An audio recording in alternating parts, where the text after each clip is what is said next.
The housewares industry is full of wonderful and amazing companies and individuals. The Cookware Manufacturers Association has the privilege of having these incredible people as our members. And as part of our new podcast, What's Cooking with the CMA, we'll be launching a series celebrating diversity in our industry and how this makes us stronger. Stronger Together will celebrate the amazing people in our industry, from designers and trendsetters to engineers and scientists to buyers and executives. We have so many great stories to share and people to celebrate. Today, we welcome Valerie Longs. Valerie has 40 plus years of global experience in sourced goods, of which 20 years is in the housewares industry. Globally traveled to secure socially responsible and cost-effective and strategically focused suppliers for the following companies: JCPenney, Sears, Walmart, Disney, Toys R Us, and now Corel Brands and Instant Brands. I've met Valerie a few years ago, and it was one of the best pleasures in my career, and we've stayed connected. So welcome, Valerie. Thank you for joining us today. It's my pleasure to be asked and to be invited. Fran, I feel like, you meet some people in your journey and they're temporary. And then there's other people that are part of your journey and always going to be in your file folder, and you're forever in my file folder. I feel the same about you. And it was funny. I remember having never met you, and we were going to a meeting, and I was going to meet. And I remember seeing your name and your title and thinking, "Oh my gosh, I can't believe I'm going to." And we're talking, and I didn't realize you were the person I was about to meet.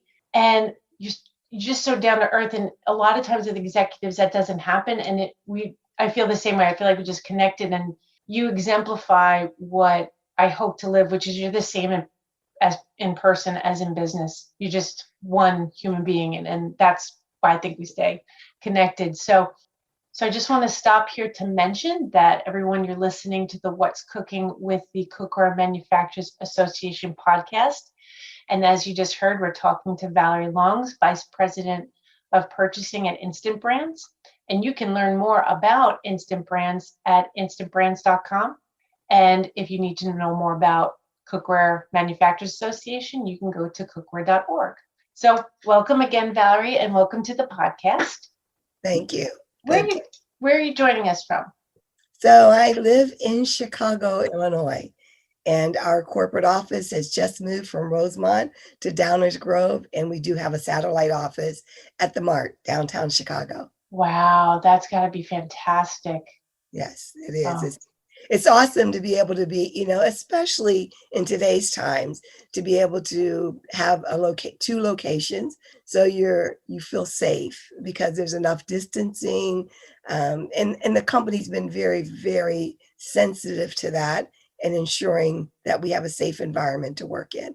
That's fantastic, and that's a really good point, because as we start to open up and go back to our offices, to feel there's still going to be this sense of safety we need, right? And there's going to be remnants of what this pandemic left us feeling with. And to know you have that safe space, but you can see people again, yeah, it's going to be a great thing to have. Indeed. Well, to kick things off, can you share how long you've been working in the housewares industry and what's your current role at Instant Brands? So I've been in the housewares industry for about 20 years, and it's very funny. It's sometimes where you start is where you end. When I first left banking and came into retail, I came into a small location, JCPenney's. I was a local store buyer in Sharon, Pennsylvania, 80 miles outside of Pittsburgh. And I did housewares. I was in the housewares team. It was funny. I remember my manager asking me, so go and really understand what false graph is. And I was like, what? What? and then to know that it started with a P and not with an F, it was like, oh my gosh. So first understanding and learning the industry was probably interesting, but I love to cook. I love the kitchen. I love gadgets. And so it was just a natural affection that grew immediately. In my current role, I'm the vice president of purchasing for the company. We source globally around from Europe to China to Japan, many regions we source in. And so having that global presence, not only in selling, but also in sourcing, is really a great dynamic. You understand a lot of substrates. You understand a lot of variations in cooking, but you also find out how similar we are. You know, we always say, oh, but they're different in China. Oh, they're different in Europe. But honestly, we want good, healthy meals for our families and a treat sometime. I could not agree with you more. And I think we hear this a lot, think globally, act locally. It's really important to do that. We have a lot more in common. You touch on in the cookware industry for years. I remember going to Ambiente Fair, where we've seen each other a few times. And I'd say this is going back 15, 20 years, and you'd go, there was a lot of steel, right? Whereas we still had a lot of aluminum. And you thought, oh, different mindset. No. And now, if you look over the years, how much we now overlap and integrate and how trends go back and forth. So you're right, because of what you said, that one ultimate goal, we just want to create healthy meals. And now we want to create connected experiences because of what we're dealing with. I love your journey, and I love that wasn't planned. It didn't start where you want. But what did you study? Where'd you go to school? And does it tie to what you're doing now? Not at all. I went to school to be an English teacher. Most recently, I just went to school again for church leadership. Neither are part of the housewares industry, but I will tell you that the things you learn in your schooling. So wherever you went, you studied a subject. You immersed yourself into that subject, and out of that became parts of your DNA. And so when I say the education piece of it, trying to understand English, was really understanding in the housewares industry all the componentries, all the complexities that are involved in the cookware industry. So it's the same way with the diversity and complexities of the things that are in the industry as far as substrates. I mean, we have plastics, we have metals, we have, and various types of all those. And so I say, yeah, I had an education, a different stream, but I tell you, my mentors that helped me in this stream have been fantastic. And we learn how to learn, right? Isn't that really what school is about? And if you can then apply that, so it really always does apply to what we're doing today. It just may not be directly. Right. On this journey, since school and through the positions that you described and we touched on, are there specific companies or positions or milestones that you want to share? Yeah, so, my faith always says, don't despise small beginnings. And so starting out at JCPenney in that small little store and growing to love that product base is what I just cherish. And I think back on that. I also think of my leader at the time. They could have said, you know what, this girl has no idea what she's talking about in housewares, but she worked with me and she helped mentor me and grow me in that area. And then as I began to go into the industry more and more and get a larger role, seeing that there was, first of all, I was shocked that it was so male driven. I thought it's cookware, it's housewares. Of course, it's going to be women. They're going to be creating and manufacturing. And it was so not, because we need all types of people involved in it. The engineering piece of it, I never thought of. And because back then, it was really driven towards men doing engineering. So that's one of the reasons the foundation of the manufacturers were mostly men. And so as a female coming into that industry, and a lot of male buyers also, they thought they were talking the same language until a woman raises her hand and says, but I don't cook that way. I would never do that. I would never do that.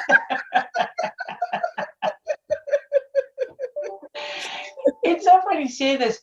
What you touched on first, though, really strikes home with me, the mentors and the people who supported you and what a difference that makes. Yes. And by the way, I also started in the stores and I loved every minute of it. And I had the same thing where it was the right people. And you just hope, especially in this topic of Stronger Together, the people realize the people you're growing, you have such a direct influence on, especially starting out generations. So it's so important to make sure that those relationships are there. And Fran, I will tell you, the other side is those that do not want to teach you, those who hold knowledge as power. you learn from them too. And you think you're like upset that they won't share. But I had a mentor that said, no, no, no, no, learn from them. Listen, be attentive, watch the things you don't want to carry through in your character as you grow. That is an excellent point. We were just talking about this before we hit record, right? It's the hardest things, it's the toughest spots that you're in. And sometimes when you hit one of these roadblocks, is where you learn the most. Right. When you learn the most about yourself. Sure. So what would you attribute to your success where you are today? And what have you learned on your journey? So I would attribute to my success is being quiet at the right times, knowing when, as I said, my motto is being willing to lose to win. And, I would be in meetings and someone would choose to explain things to me like I was a very bright 5-year-old. And at times it was okay because in that explanation, I learned valuable nuggets about the company or about the industry or about the product. So I got a morsel that I could grab onto, go to my safe place, research it, understand it, and then come back and be a contributor. Now, when there were also the opportunities where someone was trying to give information that wasn't quite accurate, first of all, we never have to be nasty. Never have to be. Factual, direct, strategic, yes.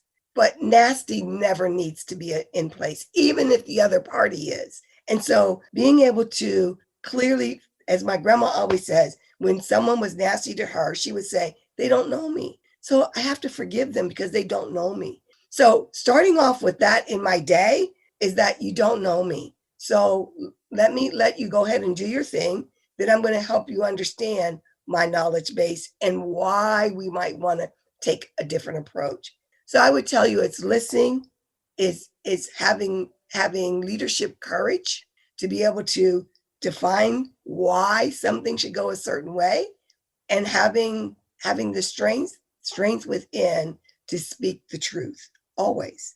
Oh, I love that part because it's also sometimes it's a combination where you just said it's being quiet and speaking the truth to yourself. Yes. And that can be a tough one. Yeah. But to your point in business, especially going back to what you mentioned, and one of the reasons we're doing this series, it can be a challenge. And it was for those of us who were in the industry when it was a lot more male dominated to speak your truth. I love the whole combination of what you just said, speak your truth, but there's no place for meanness or any kind of negativity. You just focus on the truth and delivering the message and the purpose. That is absolutely words to live by. Let's take a quick break here to remind everyone that you are listening to the What's Cooking podcast from the Cookware Manufacturers Association. Check out our website, cookware.org, for more information on our guests from today's podcast, as well as all of the great benefits the CMA has to offer. Learn about our incredible network, our timely industry reports, our engineering standards, our committees, our partner discounts, marketing resources, and more. Now let's get back to the podcast. And based on that, and who inspires you and why? Yeah, so I was on a panel a couple weeks ago, and the young lady called it the Circle of Queens. And your Circle of Queens, for me, are people that, and they may not all be female, but it's my circle. And my circle is people that I can go and say, oh my gosh, I can't believe they said X, Y, and Z, and I should have boom, boom, boom. And why didn't I get, and I should have been promoted and all that. And they say, calm down, Fairy Princess, you're wrong. Here's why you're wrong. And here's what you should go back and do, or think through what your next steps are. Or the ones that say, no, you waited too long to speak up. You need to go back. You need to speak up. It's those people that I can be just bare to, that will give me honest feedback. And that's one thing I tell my leaders. I just told my new leader this lately. He made a comment on my style, and I said, you're my leader. Your role when I'm not representing what you think I should represent, to give me that feedback. Then I'm going to give you feedback of why and how. And having that having that dialogue. So my one circle queen is Helena. She's amazing. She's that girl that goes to the whole meetings, and the whole time the men are sitting like this. The girls are rolling their eyes at her. She's speaking strategy. She's like going in with enthusiasm. She never misses a beat. No matter what the body language is, no matter what is being said, she stays on course. She's amazing. My other queen is, she was the director of mental health for California. This lady, again, strategic, speaks her truth and speaks it in a quiet, low voice. Even when she's reprimanding you, you walk away feeling good that she told you you were bad. She's amazing. She's amazing. And then my third one is one that's a fighter. She, they say you should have three close friends: a fighter, a scribe, and a good listener. And she's my fighter. She's the one that's going to come with the facts. On February 12th, 1945, women did this. On February 8th, this would happen. And because of that, here are the things that I've done, and this is my expectation. I mean, she's up. And so having that balance of those various voices in my life have allowed and sharpened and softened parts of me to make me the leader that I am today.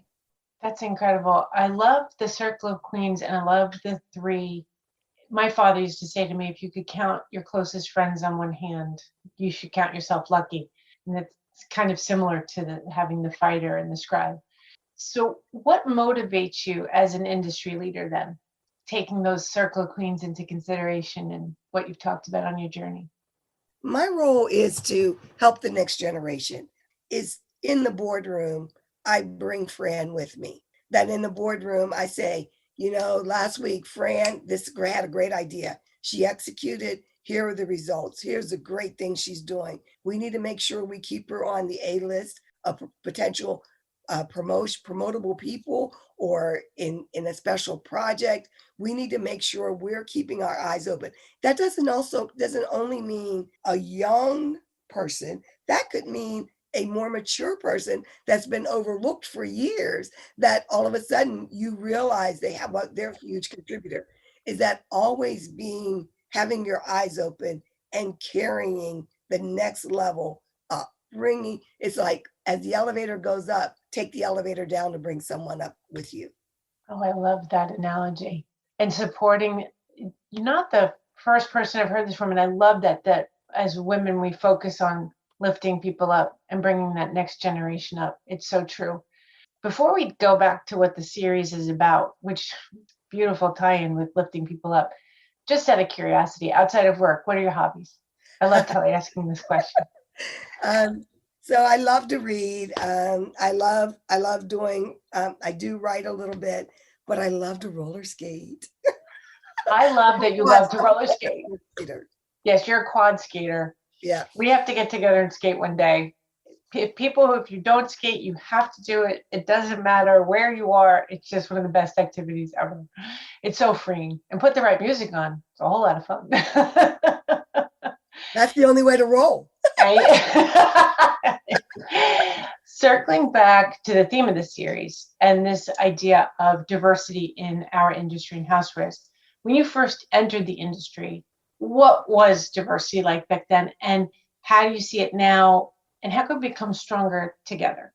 So when I first entered the industry, it was very male dominated, and nobody looked like me. And it was always interesting traveling to Asia. I was afforded the opportunity to go to Asia when it first opened up. And so getting off that plane, and, there was nobody, and everybody that I saw at the greeting, until I saw the person that I was supposed to meet, it could have been frightening and altering to me to change my career.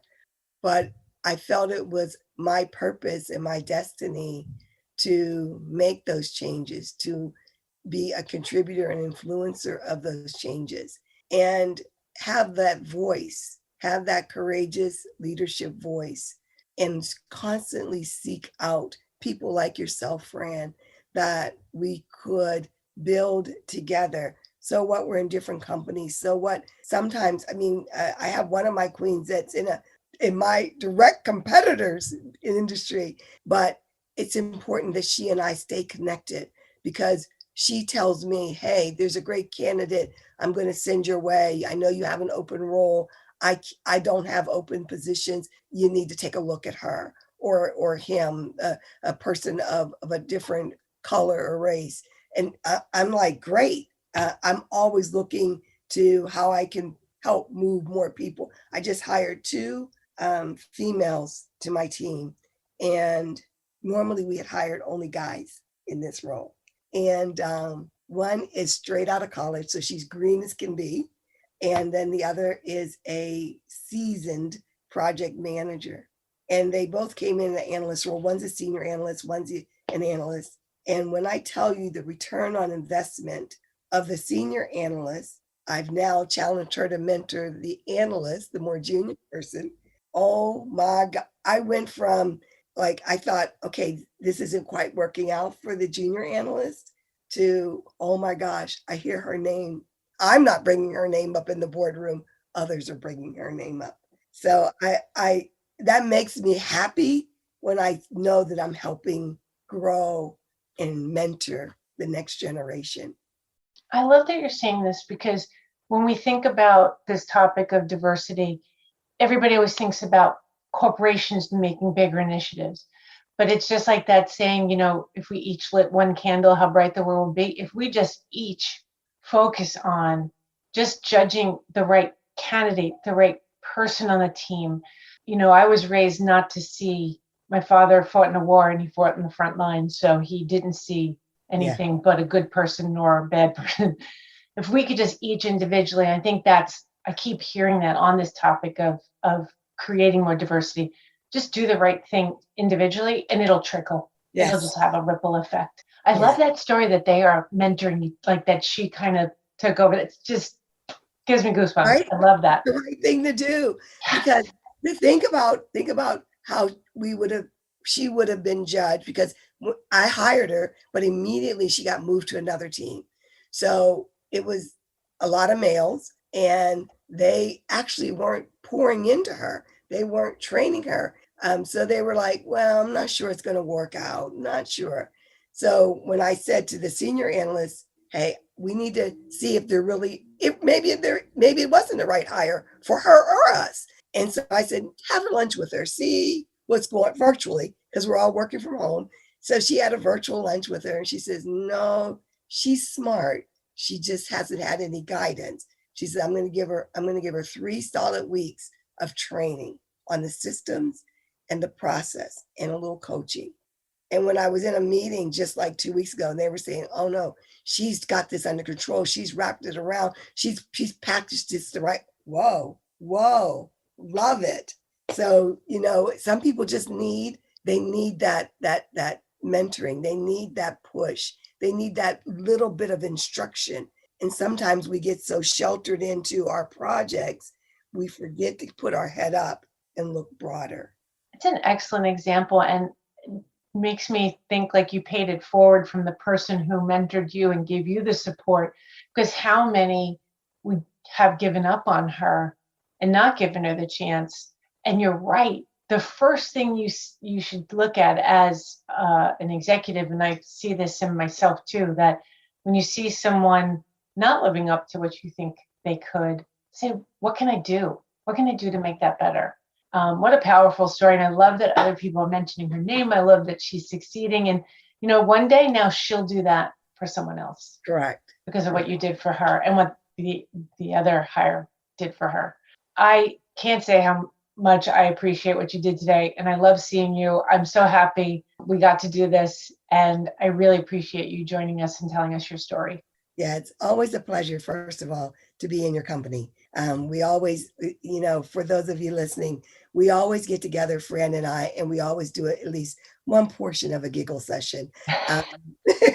No, it's always a pleasure. When you meet people that are professional, that are goal oriented, that are focused on doing what's right for the company, the world, and Fran has always had that vision.